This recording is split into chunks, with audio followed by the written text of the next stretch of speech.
Iako su nedavno proveli lepe trenutke na egzotičnom Tajlandu, ubrzo nakon dolaska u Beograd opet su se mogli čuti glasine da su Vlada Vuksanović i Nataša Bekvalac raskinuli.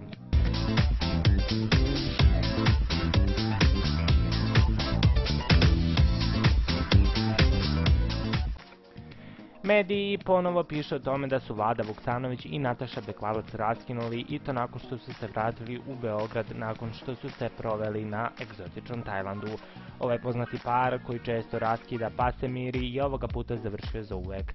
Glavni razlog za raskid navodno je Natašina prezauzetost opremanjem novog stana i poslednjim pripremama za izlazak albuma.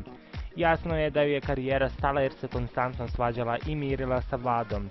To je oduzimalo i energiju i vreme ne samo za posao, već i za sve ostalo.